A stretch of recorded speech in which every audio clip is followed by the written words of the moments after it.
স্বীকার করে নিলেন যে আমরা চোর। এরপরেও গদিতে শিক্ষামন্ত্রী থাকে, এরপরেও মুখ্যমন্ত্রী থাকে। আমাদের এখনই উচিত এই রাজ্যের ওই 14 তলা থেকে শিক্ষামন্ত্রী মমতা ব্যানার্জির পদত্যাগের দাবিতে দুর্বার আন্দোলন করে তোলা। যখন বিহারের বুকে যখন বেটম কেলেঙ্কারি হয়েছিল, তখন মমতা ব্যানার্জি নরেন্দ্র মোদীর ওই বিজেপির গভর্নমেন্টের মন্ত্রী, উনি বেটম কেলেঙ্কারিকে দেখিয়ে পদত্যাগ করেছিলেন। তাহলে আজকে রাজ্য সরকার যে দুর্নীতি ধরা পড়ল গতকাল, সেইখানে দাঁড়িয়ে কেন উনি পদত্যাগ করবেন না? নওশাদ সিদ্দিকী সহ কামরাজ্জুমান ভাই ইমতিয়াজ দাকে সেদিনকে অ্যারেস্ট করেছে, আমার সামনেই আমি দেখেছি। সে অ্যারেস্ট করেছেন, তারপরে আবার এই লড়াইয়ের মঞ্চটা বেঁধেছে, কারণ এরা ভয় পায় না। লড়াই করো, লড়াই করো, লড়াই, যতদিন না বিজয়ী হও, যতদিন না বিজয়ী হও। একবার হারো, বারবার লড়ো, বারবার, যতদিন না বিজয়ী হও, যতদিন না বিজয়ী হয়। কিসের ভয় দূর করে পেল যত সংশয়, এবারে তৈরি হও। কিসের ভয় দূর করে ফেলো যত সংশয়, এবারে তৈরি হও। এই তো যুক্তি জনগণের। দেখুন, আপনারা যারা আছেন জনগণ, আমরা জনগণের জন্য লড়াই করছি। সে জনগণের মধ্যে হিন্দু মুসলিম খাইয়ে দেওয়ার চেষ্টা করছে কেন্দ্রের মোদী সরকার, দিদি সরকার। জনগণের জাত ধর্ম হয়, একদিকে খেটে খাওয়া শ্রমজীবী মানুষ, আরেকদিকে ধনিক শ্রেণী, এর মাঝখানে কিছু থাকে না। ধর্ম যার ব্যক্তিগত বিষয়, সে কি ধারণ করবে তার বিষয়। তাই সমস্ত জনগণকে বলছি, আমার সাথে জনগণটা বলবেন, এই তো যুক্তি জনগণের। বলুন সবাই জনগণের, এই তো যুক্তি জনগণের, এ পথে মুক্তি জনগণের। এই তো যুক্তি জনগণের, এ পথে মুক্তি জনগণের। আমি তো শক্তি জনগণের, আমি তো শক্তি জনগণের। তুমি তো তাদের একজন, তুমি একাকী কখনো নও। তাদের সাথে এক হয়ে আজ মুক্তি শপথ নাও, তাদের সাথে এক হয়ে আজ মুক্তি শপথ নাও। যুদ্ধে সামিল হও আজকে, যুদ্ধে সামিল হও, যুদ্ধে সামিল হও আজকে, যুদ্ধে সামিল হও। লড়াই করো, লড়াই করো, লড়াই করো, লড়াই, যতদিন না বিজয়ী হও, যতদিন না বিজয়ী হও। কনস্টিটিউশন প্রোটেকশন ফ্রন্ট, তাহলে সংবিধানকে বাঁচানোর জন্য ফ্রন্ট করতে হলো। তাহলে কারণটা কি? তাহলে সংবিধানটা কিছু গোলমাল হচ্ছে। সহজ কথায়, তাহলে সংবিধানটা যা ছিল, অর্থাৎ ভারত রাষ্ট্র গঠন হওয়ার পরেই ভারত রাষ্ট্র পরিচালন করবার আমাদের যে দলিল, সেটা হলো সংবিধান। এই সংবিধান রচনা করেছিলেন যারা, তাদের মধ্যে অন্যতম যাকে আমরা শ্রদ্ধা করি, এখনো মাথায় রাখি, সেটা হচ্ছে বি.আর. আম্বেদকর। তিনি একটা কথা বলেছিলেন, আমি কত বড় সংবিধান রচনা করেছি এটা বড় কথা নয়, কে কত ভালোভাবে ওই সংবিধানটাকে ব্যবহার করছে এটা বড় কথা। আমি কত খারাপভাবে সংবিধান রচনা করেছি এটা বড় কথা নয়, কে কত খারাপভাবে সংবিধানটা ব্যবহার করছে এটা বড় কথা। আজ এমন একটা সন্ধিক্ষণে আমার দেশ উপস্থিত হয়েছে, যে শক্তিটা এই ভারত রাষ্ট্রের এই কাঠামোটাকেই মানতে চায় না। তারা মানতে চায় না। সেই ডায়লগ তিতুমির যখন বলছেন, হে ভগবান, মাগওয়ার তুমি এই তোমাকে খুঁজে ফিরি নারকেল বেড়িয়া, তোমাকে খুঁজে ফিরি বারাসাতে, তোমাকে খুঁজে ফিরি উত্তর 24 পরগনার গ্রামে গ্রামে, যা তুমি আমাদের কৃষককে হত্যা করেছো, কৃষক রমণীকে ধর্ষিতা করেছো, তাদের সমস্ত প্রতিশোধ আজ আমার বাহুতে, ক্ষমা তোমাদের করব না। এই নিসার আলীকে তারা মানতে চান না, তারা মানতে চান না। যখন তিলকা মাঝি, সিধু কানু, বিরসা মুন্ডা উলগালানের ডাক দেয় তাদের অধিকারের দাবিতে, স্বাধীনতা ব্রিটিশদেরকে তাড়ানোর জন্য তারা তৈরি হয়, তাদেরকে অস্বীকার করে। অর্থাৎ ব্রিটিশদের বিরুদ্ধে লড়াই করা সংগ্রামের সাথীগুলোকে তারা প্রথম থেকে নস্যাৎ করছে ক্ষমতায় আসার পরে, যেটা হিটলার করেছিলেন জাপানের সাথে। তিনি দ্বিতীয় বিশ্বের যুদ্ধের আগেই হিটলার কিন্তু তার যা প্রয়োগ, আজকে আরএসএস ভারতবর্ষের একমাত্র একটা দল, যে দলটা নিজে চলে না, সে দলটাকে চালায় অন্যেরা, সেটা হচ্ছে আরএসএস। আর বিজেপিকে চালায় সেই আরএসএস। এই আরএসএস, আজকে আরএসএস জানছেন 1931 যখন তাদের থিংম্যান যিনি ছিলেন হেডগোয়ার, সাভারকার, গোলালকার, তখন ছিল কিন্তু হিন্দু মহাসভা, যাকে নিয়ে এখানে আর গড়াগড়ি খান শ্যামাপ্রসাদ মুখার্জি, তিনি কিন্তু ওই হিন্দু মহাসভার পরে জনসংঘ তৈরি করেন। আজকে আপনারা দেখছেন আরএসএস, বজরং দল, এরকম সমস্ত ফ্যাসিস্ট শক্তির একটা শাখা পোশাকা গজিয়ে উঠেছে। তারা কিন্তু জেলে বসে বলছেন, সাভারকার মুসলেকা দিচ্ছে আন্দামানডির যে জেলে, হে হে ভারতের হিন্দু ভাইয়েরা, তোমরা ব্রিটিশদের বিরুদ্ধে লড়াই করো না, ব্রিটিশরা আমাদের শত্রু নয়, আমাদের শত্রু বাম ও ইসলাম, যারা স্বাধীনতায় তাদের কোনো অবদান নেই, তারা দেশটা শাসন করতে গেছে। তাহলে স্বাভাবিক কারণেই তাদের জন্য সংবিধানটাকে অর্থাৎ রাষ্ট্রকে চ্যালেঞ্জ ছুটছে নরেন্দ্র মোদী, রাষ্ট্র ব্যবস্থাটাকে চ্যালেঞ্জ ছুটছে Narendra Modi. This is the fascism.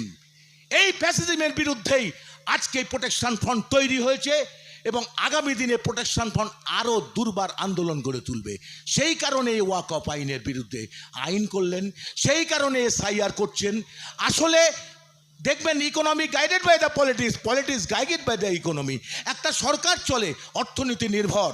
আজকে ভারত রাষ্ট্রটা যে অর্থনৈতিক কাঠামোর মধ্যে বিরাজও করছে, আজকে একটা দেশের প্রধানমন্ত্রী কি এমন দেশে করেছেন সবকা সাথ সবকা বিকাশ, অথচ কটা দেশ ঘোরা হয়ে গেল, শুধু ঘুরেই বেড়াচ্ছেন, দেশকে দেশ ঘুরে বেড়াচ্ছেন। কিন্তু আমরা কি পাচ্ছি দিনের শেষে? তিনি বলছেন মন কি বাত, আমি 80 কোটি মানুষে রেশন দিচ্ছি বলে গর্ব করছেন। 79 বছর স্বাধীনতার পর 80 কোটি মানুষ রেশন খাবে কেন? এই জায়গাটা আগে বুঝতে হবে।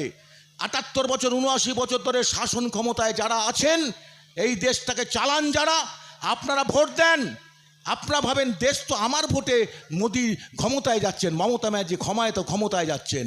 আসলে অর্থনীতিটা যারা নিয়ন্ত্রণ করে তারাই কিন্তু দেশটার কারিগর, আর তারাই যত গোড়া নষ্টের মূল। তাই ওয়াকফ সম্পত্তির উপরে নীতা আম্বানি ঘর করেছেন। আম্বানি যাকে মোদিকে মদত দেন, তাই নীতা আম্বানির ওই ঘরটা যাতে ওই 5 তারা যেখানে হেলিপ্যাড নামে মহারাষ্ট্রের বুকে, সেই ঘরটা যাতে বাতিল না হয়, করো ধীরুভাই আম্বানির পক্ষে আইন তৈরি করো। আজকে সেই আইন তৈরি করছেন তারা, এটা তো বুঝতে বাকি নেই। কি হবে? ওয়াকফ সম্পত্তি সংশোধন আইন করে ওয়াকফ সম্পত্তি পুনরুদ্ধারে আমাদের রাজ্যের দিদি আর ওদিকে দেশের মোদি, এটা কি গরিব মানুষের মধ্যে বিলি করবেন সম্পদটাকে? কখনোই তা করবেন না। তাহলে কেন করছেন? এটা রাষ্ট্রটাকে চ্যালেঞ্জ করে দেওয়া, সংবিধানকে চ্যালেঞ্জ ছুড়ে দেওয়া। ঠিক সেই কারণেই আজকে একই কারণে তারা সংবিধান সংশোধনের দিকে ধীরে ধীরে এক একটা করে বিল পাস করছে। আজও উমর খালিদ জেলে খাটছে। উমর খালিদ তিনি এখানে এনআরসি বিরোধী, আজকে এখানে দাঁড়িয়ে এই মঞ্চে দাঁড়িয়ে বলতে হয় উমর খালিদের জন্য আমাদের আন্দোলন করা দরকার। বিনা বিচারে এখন উমর খালিদ জেল খাটছে, তিহার জেলে। কেন খাটছে? তিনি এনআরসি বিরোধী করেছিলেন।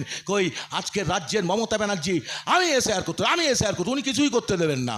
উনি 26,000 চাকরি বাতিল হয়ে গেল, সবাইকে চাকরি দেবেন। আর আজকে এখানে দাঁড়িয়ে সুবল সোরেনের কথা অন্তরে বুঝছে আমার, সুবল সোরেন।